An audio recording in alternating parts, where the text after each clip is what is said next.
Hello everyone, welcome back to my YouTube channel the radiology revolution classes. तो guys, आज का जो हमारा टॉपिक है वो है हमारी एक्सरे फिल्म के बारे में। तो दोस्तों, आप सभी ने लाइफ में कभी ना कभी एक बार ज़रूर देखा होगा एक्सरे फिल्म को, अपने घर में या कहीं आस पड़ोस में। एक्सरे फिल्म एक ऐसी चीज़ होती है, या कहीं ऐसा फ्रेम होता है जिसके अंदर फोटो क्लिक होती है किसकी, हमारे बॉडी के इंटरनल ऑर्गन्स की। जैसे कि आप ये देख रहे हैं स्क्रीन पे, ये क्या है, एक चेस्ट का एक्सरे है। इस चेस्ट के एक्सरे में हमारे लंग्स दिख रहे हैं, हमारा हार्ट की शेडो दिख रही है और भी हमारे बहुत सारे बोन्स दिख रहे हैं। ठीक है, तो ये क्या है, ये किस पे रिकॉर्डेड है? ये एक फिल्म के ऊपर रिकॉर्डेड है। तो गाइस, जैसे कि आप देख रहे हैं यहाँ पे, ये एक फिल्म है और इस फिल्म के ऊपर क्या है, हमारे कई सारी बॉडी के इंटरनल स्ट्रक्चर रिकॉर्डेड है। जैसे ये हमारा चेस्ट का एक्सरे है, ये हमारे नी का एक्सरे है, ये हमारा एंकल का एक्सरे है और ये हमारा हैंड का एक्सरे है। तो इन देखिए, सबकी जो इमेजेस है वो रिकॉर्ड किस पे है? एक फ्रेम पे रिकॉर्ड है, जिसको हमने क्या बोला है, फिल्म। ये जैसे कि यहाँ पे और भी बहुत सारी क्या दिखाई दे रही है, फिल्म पर स्ट्रक्चर दिखाई दे रहे हैं। तो फिल्म बहुत ही ज़्यादा इम्पोर्टेंट है हमारे रेडियोलॉजी में, या हम ऐसा कहें किसी भी इमेजिंग फील्ड में जिसमें हमें बॉडी के इमेजेस को देखना हो। यहाँ पे देखिए, स्कल का एक्सरे है। ठीक है, ये हमारे नी का एक्सरे है। ये हमारे इवन फिल्म इतने छोटे भी होते हैं कि हम अपने दांतों का एक्सरे भी ले सकते हैं। तो आपने देखा भी होगा डेंटल सर्जन के पास या किसी डेंटिस्ट के पास, उनके पास ऐसी छोटी छोटी फिल्म्स रहती है जिसके अंदर वो क्या करते हैं, दांतों की स्ट्रक्चर्स को रिकॉर्ड करते हैं। ये देखिए, हमारा हैंड का एक्सरे। ये सारे के सारे दोस्तों जो इमेजेस है वो किस पे आई हुई है, एक्सरे की हेल्प से हमने किस में रिकॉर्डिंग की है, इसको रिकॉर्ड किया है हमने पे। तो आज उसी के बारे में हम डिटेल्स में पढ़ेंगे। तो गाइस, जो हमारा एक्सरे की फिल्म होती है, अगर आपको उसको क्रॉस सेक्शन करके देखोगे, यानी कि उसको अगर काट के देखोगे, तो आपको ये लेयर दिखाई देगी। जो हमारी फिल्म का सबसे ड्यूरेबिलिटी वाला जो पार्ट है, या फ्लेक्सिबिलिटी, या फिल्म को सपोर्ट प्रोवाइड कराने वाला, वो क्या है, हमारा बेस। अब आ जाते हैं बेस के ऊपर वाली लेयर। ध्यान रखिएगा दोस्तों, बेस के ऊपर और बेस के नीचे दोनों लेयर ही क्या होगी, सेम होगी। ठीक है, जैसे कि आप ऊपर की तरफ बढ़ते जाएंगे, सेम वैसे ही आपका जो सीक्वेंस होगा नीचे की तरफ भी होगा।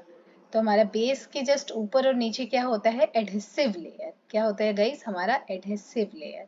एडहेसिव लेयर का मेन फंक्शन क्या होता है, अभी हम पढ़ेंगे। अभी हम ये देख लेते हैं, एडहेसिव लेयर के ऊपर क्या है, हमारा इमल्शन है, और नीचे भी एडहेसिव लेयर के नीचे क्या है, इमल्शन। फिर इमल्शन के ऊपर क्या है, हमारा सुपर कोट, और यहाँ पे इमल्शन के नीचे भी क्या है, सुपर कोट। तो हमें सीक्वेंस याद रखना है, पहले बेस, फिर एडहेसिव लेयर, इमल्शन, फिर सुपर कोट। सेम सीक्वेंस नीचे भी हमारा होगा। ठीक है, अब देखते हैं जो एडहेसिव लेयर का मेन फंक्शन क्या होता है। गाइस, एडहेसिव का मतलब होता है जोड़ना। एडहेशन मतलब किसी चीज को आपस में जोड़ना है। जस्ट लाइक फेविकॉल जो होता है, क्या करता है, जोड़ता है किसी भी मटेरियल को। ऐसे ही ये भी एडहेसिव का काम होता है, जोड़ना। किसको? बेस को इमल्शन के साथ। गाइस, इमल्शन मेन यहाँ पे एक्टिव सब्सटेंस होता है जिसकी वजह से इमेज क्रिएट होती है। तो उसको बेस के साथ जॉइंट रहना बहुत ज़रूरी है। तो जॉइंट रखने के लिए यहाँ पे एज अ फेविकॉल क्या काम करता है, हमारा एडहेसिव लेयर काम होता है। यानी कि एडहेसिव लेयर का मेन फंक्शन यही है कि क्या करता है, कांटेक्ट करता है हमारे इमल्शन को और हमारे बेस लेयर को। ठीक है गाइस, तो सेम ऐसे नीचे भी होगा। अब आ जाते हैं मेरा लास्ट वाला जो है वो हमारा क्या है, सुपर कोट। सुपर कोट का काम, ये क्योंकि सबसे ऊपर होता है तो इसका मेन काम है हमारे फिल्म को प्रोटेक्शन प्रोवाइड कराना। ठीक है, तो ये था एक typical cross section view of film. ठीक है, ये हमें याद रखनी है। तो गाइस, आते हैं नेक्स्ट स्लाइड पे। ये हमारा स्लाइड पे क्या दिखा रहा है, जैसे कि आप स्क्रीन पे देख रहे हैं, ये एक हैंड का एक्सरे है। जी हाँ गाइस, ये हमारे जो रेडियोलॉजी के दाता हैं, जन्मदाता डिस्कवरर W.C. रॉन्टगेन की वाइफ का हैंड का एक्सरे है। जब W.C. रॉन्टगेन ने एक्सरे की खोज कर ली थी, तो उन्होंने इसको डायग्नोस्टिक पर्पस के लिए उन्होंने अपनी वाइफ का एक एक्सरे किया था। एक्सरे उन्होंने अपनी वाइफ के हैंड का किया था, जिसमें उन्होंने लेफ्ट हैंड का किया था और रिंग फिंगर में उन्होंने एक रिंग पहनी हुई थी। तो ये ध्यान रखिएगा। लेकिन ये जो हमारी इमेज रिकॉर्ड की गई है, ध्यान से देखिए गाइस, ये फिल्म नहीं है। ये जो है, ये एक ग्लास की प्लेट है जिसपे रंजन जी ने अपने वाइफ का एक्सरे रिकॉर्ड किया था। तो जो हमारी सबसे फर्स्ट जो इमेज रिकॉर्ड किया गया वो किस पे किया गया था, ग्लास की प्लेट पे किया गया था, क्योंकि उस टाइम फिल्म की डिस्कवरी नहीं हुई। तो यही यहाँ पे लिखा है। पहला तो एक्सरे की definition, the x-ray films records the internal body parts images which helps in diagnostic and treatment of the patient. कि जो हमारी फिल्म होती है हमारे इंटरनल बॉडी पार्ट के ऑर्गन को रिकॉर्ड करती है, डायग्नोसिस में हेल्प करती है, बीमारी पता लग जाने के बाद फिर उसका हम ट्रीटमेंट कर सकते हैं पेशेंट का। ठीक है। और ये बोल रहा है कि the first x-ray were recorded on a glass plate. जैसे कि आप यहाँ पे देख रहे हैं कि जो सबसे पहला एक्सरे रिकॉर्ड किया गया वो किस पे किया गया है, ग्लास की प्लेट पे किया गया है। The base film. तो बेस के बारे में हमने जाना था कि ये सबसे इम्पोर्टेंट पार्ट होता है। खैर इम्पोर्टेंट तो सारे ही पार्ट होते हैं। तो जो हमारा फिल्म का बेसिक काम ये होता है कि ये इमल्शन को सपोर्ट प्रोवाइड कराता है, यानी कि इमल्शन हमारा एक्टिव लेयर है, यानी कि इमेज क्रिएशन इमल्शन इमल्शन की वजह से होगा। तो ये क्या करता है, बेस उसको सपोर्ट प्रोवाइड कराता है, इसको फिजिकली सपोर्ट प्रोवाइड कराता है, फिल्म की फ्लेक्सिबिलिटी को बढ़ाता है, ड्यूरेबिलिटी को बढ़ाता है। मतलब बहुत सारे काम जो मेन है वो हमारा क्या है, बेस का है। अब एक और चीज यहाँ पे हमारी ध्यान रखने वाली बात है वो ये है कि 1914 यानी 1914 में जो बेस यूज होता था वो किसका बना हुआ था, तो नाइट्रोसेल्यूलोज का बेस बना हुआ था। लेकिन दोस्तों इसकी एक खामी आती, वो ये खामी थी कि ये बहुत ही ज्यादा हाईली इन्फ्लामेबल था, यानी कि इतनी जल्दी ये इन्फ्लामेबल था ये कि अगर आप उसको रूम टेम्परेचर पे भी रखोगे या थोड़ा सा हीट बढ़ेगा तो ये क्या हो जाएगा, जल जाएगा। ये फिल्म जल जाती थी, बहुत ही ज्यादा हाईली इन्फ्लामेबल होती थी। तो इसीलिए इसका यूज कम होने लगा। अब ठीक इसके 10 साल बाद 1924 में क्या हुआ, एक सेल्यूलोज एसीटेट का हमने बेस को बनाना स्टार्ट किया। यहाँ तक समझ में आ गया गाइस। अब ठीक इसके 10 साल बाद 1924 में 1924 में सेल्यूलोज एसीटेट और ट्राई एसीटेट को किसने रिप्लेस कर दिया। अब दोस्तों ठीक इसके 10 साल बाद यानी कि 1924 में सेल्यूलोज एसीटेट ने और हमारे ट्राई एसीटेट ने रिप्लेस कर दिया नाइट्रोसेल्यूलोज को। अब गाइज आज के टाइम पे जो हम बेस का यूज करते हैं वो किससे बना हुआ होता है, पॉलीएस्टर पॉलीइथाइलीन टेरेप्थलेट। ये बहुत ही ज्यादा इंपॉर्टेंट है, ये पेपर में बहुत बार पूछे जाते हैं कि बेस जो है हमारा किससे बना हुआ होता है, वो हम यूज करते हैं as a base in a film. ठीक है, ये इसका मेन देखिए इसके आते ही हमारे सारे ड्रॉबैक्स खत्म हो गए, यानी कि फ्लेक्सिबिलिटी बढ़ गई, इसकी स्ट्रांगनेस भी बढ़ गई, यानी कि स्ट्रेंथ भी ज्यादा बढ़ गई, फ्लामेबल भी नहीं था, यानी कि ये जल्दी चलते भी नहीं थे, और इसकी स्टेबिलिटी और फ्लेक्सिबिलिटी भी बहुत ज्यादा थी। अब आ जाते हैं अगले स्लाइड पे। जैसे कि देख रहे हैं ये जो ब्लू कलर का है ये क्या है, हमारा बेस है। ठीक है, इसके ऊपर एडहेसिव लेयर है, इसके ऊपर हमारा इमल्शन है और सबसे ऊपर प्रोटेक्टिव लेयर है। ठीक है, अब आ जाते हैं हमारे नेक्स्ट स्लाइड पे। नेक्स्ट में यहाँ पे हम पढ़ेंगे एडहेसिव लेयर के बारे में। एडहेसिव लेयर का मैंने बता दिया था, इसका मेन काम क्या होता है, बेस को और इमल्शन को आपस में अडहेयर करना। ठीक है, यानी कि चिपकाना। ये हमारा फिल्म का बेस है। ठीक है, और ये हमारा क्या है, इमल्शन, और बीच में क्या है हमारा एडहेसिव लेयर। ये देख रहे हैं गाइस, ये हमारा एडहेसिव लेयर। एडहेसिव लेयर जोड़ने का काम कर रहा है यहाँ पे, किसको, बेस को और इमल्शन को। एज अ फेविकॉल की तरह ये काम करता है यहाँ पे।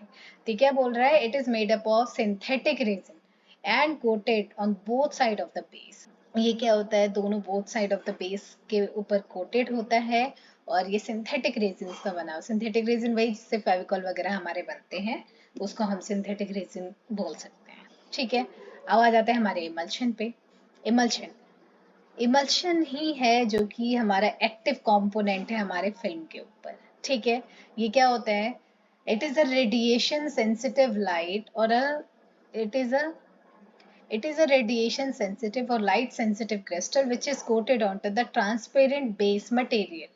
ठीक है, ये मल्शन एक ऐसा एक्टिव सब्सटेंस है जो कि लाइट सेंसिटिव होता है और रेडिएशन सेंसिटिव होता है, यानी कि रेडिएशन और लाइट को पढ़ते ही इसमें इमेज, यानी कि इसके क्रिस्टल एक्टिव हो जाते हैं। अभी हम पढ़ेंगे कि इमेज फॉर्मेशन कैसा होता है, पहले हम जान लेते हैं कि ये बना किस चीज से हुआ होता है।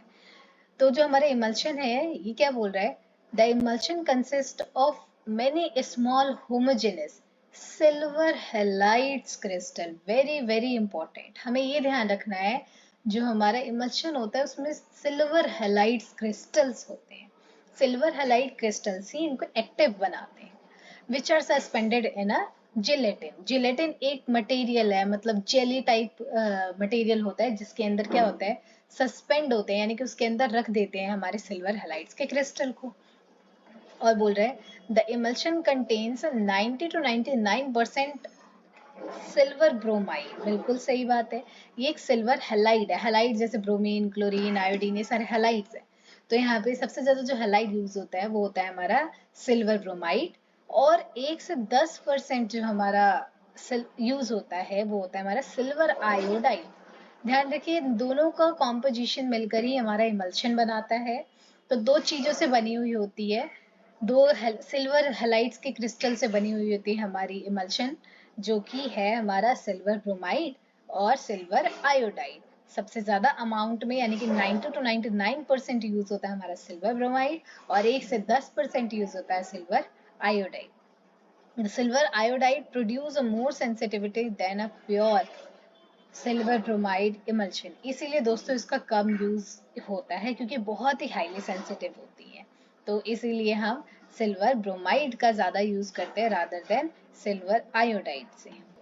अब देखिए यहाँ बोल रहा है the shape of the silver halide crystal may be a tabular, globular, polyhedral और इर्रेगुलर। देखिए अलग अलग टाइप के हमारे सिल्वर हैलाइड्स के शेप्स होते हैं। जैसे कि मान लीजिए ये हो गया ग्लोबुलर, हो गया ट्यूब में होगा तो टेबुलर हो गया, ठीक है, इरेगुलर हो गया, पॉलीहेड्रल हो गया, बहुत सारे।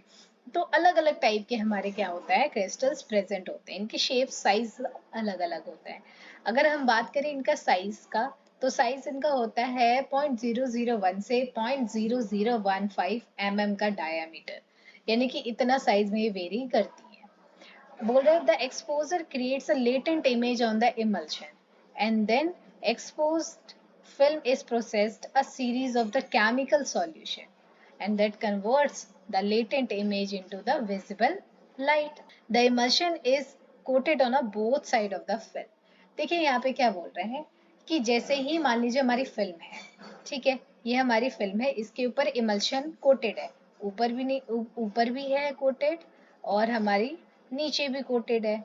अब हमने ऊपर से रेडिएशन फॉल किया अपनी फिल्म के ऊपर, तो फिल्म के ऊपर फॉल होते ही ये जो सिल्वर हैलाइड्स जो होते हैं या जिसमें कि हमारे सिल्वर ब्रोमाइड हो गए, सिल्वर आयोडाइड हो गए, ये क्या होते हैं एक्टिव हो जाते हैं और ये क्रिएट कर लेते हैं लेटेंट इमेज, यानी कि छुपी हुई ये फोटो खींच लेते हैं, यानी कि बॉडी जिस भी बॉडी पार्ट का आप लेना चाहते हैं उसकी इमेज को बना देते हैं। लेकिन ऐसे बनाएंगे कि आपको दिखेगा नहीं। तो उसको देखने के लिए हम क्या करते हैं, उसको प्रोसेसिंग करते हैं। प्रोसेस करने में हम बहुत सारे केमिकल सॉल्यूशन का यूज करते हैं और फिर जो वो लेटेंट इमेज होती है वो क्या होता है विजिबल इमेज में क्रिएट होती है। तो उसके बाद हम उस फिल्म के ऊपर हम विजिबल इमेज को देख सकते हैं, ठीक है। और ये हमारा दोनों साइड होता है फिल्म के, और जो इसकी फिल्म की इमल्शन की थिकनेस है वो हमारा होता है 0.010 mm का। हमें ये चीज याद रखनी है, ठीक है दोस्तों। इमल्शन का मेन फंक्शन ये होता है कि ये लेटेंट इमेज को कैप्चर करता है और आफ्टर प्रोसेसिंग ये कैप्चर लेटेंट इमेज को विजिबल इमेज में क्रिएट करता है। अब हम पढ़ते हैं जिलेटिन के बारे में। जिलेटिन क्या होता है दोस्तों, यही अभी हमने पढ़ा था। जिलेटिन ऐसा सब्सटेंस होता है जिसके अंदर हमारे सस्पेंडेड होते हैं सिल्वर हैलाइड्स के पार्टिकल्स। जैसे बोल रहे हैं gelatin is used to suspending medium and binding the agent of the silver halides particle. बिल्कुल सही बात है, जो हमारे सिल्वर हैलाइड्स के पार्टिकल्स होते हैं उसको एक दूसरे में बाइंड करके रखता है ये जिलेटिन। तो जिलेटिन का बहुत ज्यादा यूजफुल है। जिलेटिन का एक और फंक्शन है, ये क्या करता है, सपोर्ट कराता है, प्रोटेक्ट करता है क्रिस्टल को, ये हमें पता ही है। और इसके पास एबिलिटी होती है कि जैसे प्रोसेसिंग होगा ये स्वेल हो जाएंगे और जैसे प्रोसेसिंग खत्म हो जाएगा तो ये क्या हो जाएंगे, ड्राई हो जाएंगे। यानी कि मान लीजिए आपने इमेज फिल्म लिया, फिल्म के ऊपर आपने लेटेंट इमेज बना ली। अब लेटेंट इमेज बन गई है फिल्म के ऊपर, अब उसको आप केमिकल्स में जब प्रोसेस करने जाएंगे तो जो जिलेटिन होगा वो स्वेल हो जाएगा, बहुत ही ज्यादा स्वेल हो जाएगा, और हमारे जो क्रिस्टल्स ने जो रिकॉर्ड किया होगा वो फिल्म के ऊपर क्रिएट हो जाएगा। अब प्रोसेसिंग के टाइम जिलेटिन स्वेल हो चुका है। अब जैसे ही उसको हम ड्राई करेंगे और परमानेंटली उसको फिक्स करेंगे इमेज को, तो वहां पे क्या होगा, जो हमारा जिलेटिन मटेरियल है वो श्रिंक हो जाएगा, यानी कि वो सूख के कम हो जाएगा। तो इसका एक बेनिफिट है हमारा जिलेटिन का कि ये स्वेल हो जाना और श्रिंक हो जाना। खैर इसी की वजह से हमारी जो फिल्म होती है वो परमानेंटली हमारी क्रिएट हो जाती है फिल्म के ऊपर इमेजेस को। So the processing chemicals can easily penetrate the silver halide crystal. Swell होने की वजह से जो केमिकल्स होते हैं वो सिल्वर हैलाइड क्रिस्टल के ऊपर इजीली आ सकते हैं, क्योंकि अगर स्वेल नहीं होता हमारा सिल्वर हैलाइड क्रिस्टल के ऊपर, फिर केमिकल पड़ता ही नहीं, इसीलिए बहुत जरूरी है इनका स्वेल। आ जाते हैं सुपर कोट के ऊपर। सुपर कोट का मतलब होता है सबसे ऊपर वाला कोट। इसका मेन फंक्शन ये होता है प्रोटेक्ट, इसको प्रोटेक्टिव लेयर भी बोलते हैं, ठीक है। और ये वो होता है made up of gelatin, it protects the emulsion layer and is from scratches during the storage, handling, processing. Main इनका फंक्शन यही है दोस्तों, प्रोटेक्ट करना है इसको, इमल्शन को प्रोटेक्ट करना, क्योंकि एक्चुअली में फिल्म तो इसी को क्रिएट करना है, तो उसके ऊपर स्क्रैच ना लगे। चाहे हम कोई भी प्रोसेस कर रहे हो या उसको हैंडलिंग कर रहे हो या कोई भी काम कर रहे हो फिल्म के साथ, इमल्शन खराब ना हो उसको प्रोटेक्ट करने के लिए सुपर कोट का यूज होता है। तो यहाँ पे देखिए composition of x-ray film. X-ray film का तीन मेन चीज होती है। एक होता है बेस, एडहेसिव लेयर और हमारा इमल्शन। सुपर कोट तो प्रोटेक्शन के लिए यूज होता है। बेस किससे बना होता है? Polyester, polyethylene, terephthalate. Very very important है, हमको ये याद रखना है, ठीक है। एडहेसिव लेयर रेजिन का बना हुआ होता है जस्ट लाइक फेविकॉल, और इमल्शन जो है वो दो चीज से बना होता है, एक तो सिल्वर हैलाइड ग्रेन्स और ये क्या होता है वाइकल मैट्रिक्स। वाइकल मैट्रिक्स मतलब वही आपका जिलेटिन, ठीक है। ये जिलेटिन के अंदर हमारे सिल्वर हैलाइड्स होते हैं। सिल्वर हैलाइड्स भी कितने प्रकार के होते हैं? 2 टाइप्स के होते हैं, ठीक है। एक क्या होता है